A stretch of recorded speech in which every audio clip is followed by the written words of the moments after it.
बहुत बहुत स्वागत है हमारे ब्राइट एजुकेशन के यूट्यूब चैनल में। ये देख रहे हैं अंबर भाग 2। ये जो बुक है क्लास 10 की 10वीं कक्षा की। मैं अब आप लोग को एग्ज़ाम बहुत करीब है, समय नहीं है इम्पोर्टेंट देने, क्योंकि मेरा कमेंट भी आया था, बहुत दिन से वीडियो नहीं बना रहा था, मैं भी थोड़ा बिजी था। तो अभी मैं इम्पोर्टेंट दूंगा और 100% आपको वही पढ़ना है, उससे बाहर पढ़ने की कोई ज़रूरत नहीं है। चलिए स्टार्ट करते हैं। पहला शुरू करते हैं। चैप्टर का नाम है पद। पद ये पढ़ते हैं। पद से शुरू करूँगा मैं। कबीरदास का कुछ इम्पोर्टेंट क्वेश्चन आएगा तो वो मैं बोल देता हूँ। जिस तरह कबीरदास का जन्म कब और कहाँ हुआ था। पहला क्वेश्चन, कबीर दास का जन्म, ये पहला क्वेश्चन आएगा। जन्म कब और लिख लीजिएगा कहाँ हुआ था, ये पहला क्वेश्चन था।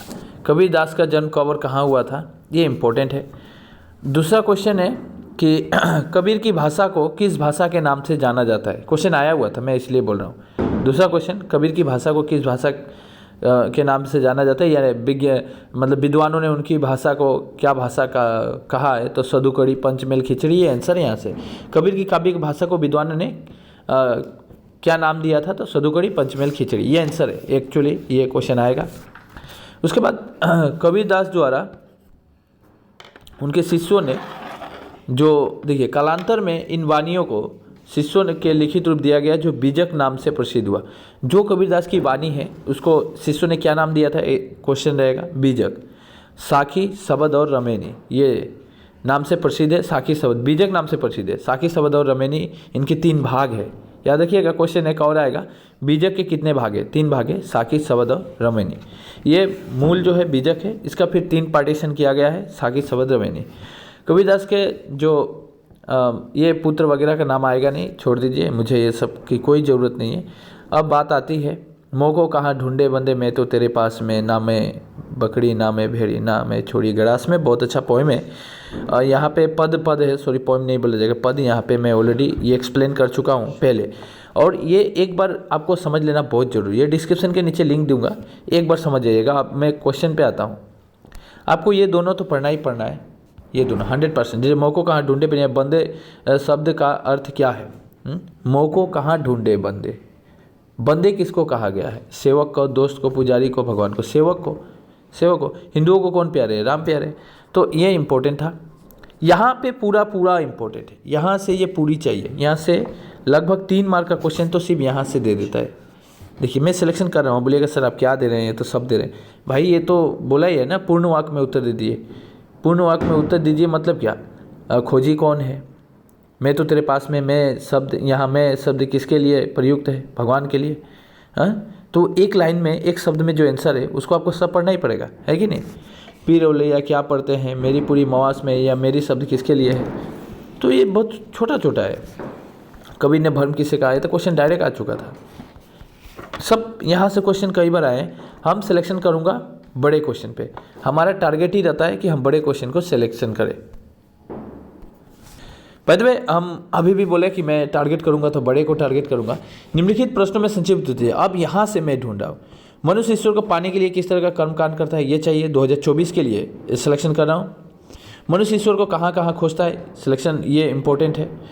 उसके बाद कबीरदास के अनुसार, यहाँ पे घ नंबर, कबीरदास के अनुसार सच्चा खोजे ईश्वर को कैसे पा लेते हैं। यहाँ पे बस एक बात दे दिया मैंने, गौ पे मुझे इतना इम्पोर्टेंट नहीं दिया गया है, इसलिए जो इम्पोर्टेंट दिया जा रहा है उसको पढ़ना है, सिर्फ उसको फोकस करना है। जिसका हिंदी में डर लगता है तो मैं आप लोग को अमृत दे रहा हूँ, मतलब जो आएगा एग्जाम में, अमृत पी लो तो अमर हो जाइएगा, ऐसा दे रहा हूँ। ईश्वर का असली निवास कहाँ है, ये तो हर कोई जानता है, तो इस पर हम ज़्यादा गौर नहीं करेंगे। ये इम्पोर्टेंट है। 6 number most VVI, most 6 number most VVI, ये दिया मैंने। ये भी 100% वीवीआई, ठीक है। अभी बोलिएगा सर नीचे का दो। कबीर के अनुसार कैसे गुरु शिष्य अंतकाल तक धार्मिक वादों का विरोध करते हुए कबीर ने ध्यान देने की बात नहीं कही है। यहाँ पे सिर्फ 6 नंबर चाहिए, अब नहीं चाहिए। मैंने कितना यहाँ पे दिया, 1 2 3 4 सीरियल, छ। अब हो गया, छोड़ दीजिए। अब बोर्ड क्वेश्चन काफ़ी रहेगा। यहाँ पे 4 दिया और यहाँ पे मैंने 3 दिया, 4 5 6 7, बस हो गया। आशय स्पष्ट में क्या देना हूँ वही करना है। अब बोर्ड क्वेश्चन भी, जितना बोर्ड क्वेश्चन होगा उतना सिलेक्शन में मुझे मज़ा आता है, मैं वैसा सिलेक्शन करके देता हूँ। ना तो कोनो क्रिया कर्म ना ही योग बैराग में, खोजी हो तो तुरंत मिली हो पल भर की तलाश में। यही दो, ओनली कौन खा। अब बुझेगा सर जे उससे भी ज़्यादा VBI हो सकता है, यस सिप का, उससे भी ज़्यादा VBI है, सिप का आएगा ये एग्जाम में 24 में। सम्यक उत्तर देना है, थोड़ी सी एक्सप्लेनेशन करके देना है। कबीरदास के अनुसार अपने आराध्य को कहाँ कहाँ खोजने की आवश्यकता नहीं है।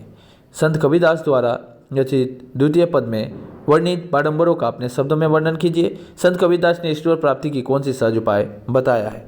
ध्यान देने की बात यहाँ पे है, कौन नंबर ही एग्जाम में आएगा। थोड़ी और पढ़ना चाहते हैं तो गौ नंबर पढ़िएगा, काफ़ी रहेगा। अब आते हैं हम, सिलेक्शन दे रहा हूँ, अभी भी बोल रहा हूँ। सर्वप्रसंग व्याख्या कीजिए। अच्छा, अब बोलिएगा सर क्वेश्चन आंसर नहीं है। अभी तक जो बंदा लोग का आंसर नहीं है, जो बच्चा का आंसर अभी तक नहीं है उसके पास, उसका जैसा मूर्ख इंसान कोई नहीं है। महामूर्ख है वो कि अभी तक क्वेश्चन आंसर का बात बोलेगा अगर कमेंट करके। तो ठीक है, कोई बात नहीं, बोल सकते हैं आप लोग, लेकिन जिसका नहीं है वो ज़रूर कमेंट करेगा। मैं मूर्ख नहीं बोलूँगा, क्योंकि कभी कभी ऐसा भी होता है कि हमें गाली सुन, बस जो दो डांट गालियाँ तो नहीं बोलेगी, डांट सुन लेना चाहिए, लेकिन फिर भी रास्ता सही अपनाना चाहिए। तो आप लोग कमेंट जरूर कीजिए, मैं लिंक डिस्क्रिप्शन के नीचे ही डालूंगा क्वेश्चन आंसर का। क्वेश्चन आंसर है मेरे पास, ठीक है। मैं दो लिंक मिलेगा, मैं पूरा प्लेलिस्ट ही डाल देता हूँ। चलिए, प्लेलिस्ट पूरा, उसमें सब मिल जाएगा, सब आपको ढूंढ लेना है। आपको क्वेश्चन आंसर चाहिए जो चैप्टर का वो भी मिल जाएगा, आपको एक्सप्लेनेशन चाहिए वो भी मिल जाएगा, आपको ग्रामर चाहिए वो भी मिल जाएगा, एवरीथिंग वहाँ पे मिल जाएगा। सर्वप्रथम व्याख्या कीजिए। नाम है देवल, नाम है मस्जिद, ना काबे कैलाश में, लास्ट में है सब सांसों की सांस में। संतो देखत जग बराना उनमें कछो नहीं का, बहुत देखा उनमें जगियाना हिंदू के महिला उनसे। अच्छा, यहाँ पे कौन नंबर चाहिए, इसमें घ नंबर चाहिए और गौ नंबर चाहिए, बाद में ख नहीं चाहिए। तो अगर ज़्यादा VBI की बात किया जाए तो सिर्फ क और घ। और एक बात है, व्याख्या लिखने का तरीका होता है, आप ऐसा वैसे व्याख्या नहीं लिख सकते हैं। आपको आप अगर गाइड GBDS गाइड होता है ना, अब GBDS वगैरह वगैरह मार्केट का नोट फॉलो कीजिएगा, 100% वहाँ से मार्क कट जाएगा आपका। अगर 5 मार्क का क्वेश्चन है तो 3 मार्क ही मिलेगा, 2 मार्क मिलेगा, फुल मार्क कभी देगा ही नहीं एग्जामिनर। क्यों? क्योंकि व्याख्या लिखने का एक डिसिप्लिन होता है। संदर्भ लिखिएगा, प्रसंग लिखिएगा, व्याख्या लिखिएगा, उपसंहार लिखिएगा, उसमें कुछ इंपॉर्टेंट जो आपका ग्रामर में रस अलंकार प्रयोग हुआ है वो लिखिएगा। कई सारे स्टेप आएंगे, लेवल आएगा, वो लेवल वाइज चलना पड़ेगा आपको व्याख्या में, तभी आपको फुल मार्क दिया जाता है, ठीक है। तो ये इंपॉर्टेंट है। अब बोलिए कि व्याकरण की भाषा यहाँ से कुछ नहीं पढ़ना है, यहाँ पे छोड़ दीजिए, मैं काफ़ी है। तो बाय द वे सिलेक्शन कर लिया। अब हम नेक्स्ट अगले पार्ट की तरफ बढ़ेंगे, गोस्वामी तुलसीदास। ये नेक्स्ट वीडियो वो भी आपको डिस्क्रिप्शन के नीचे ही मिलेगा, इसका भी लिंक, चैप्टर 2 का भी। तो आपको इतना ही पढ़ना है।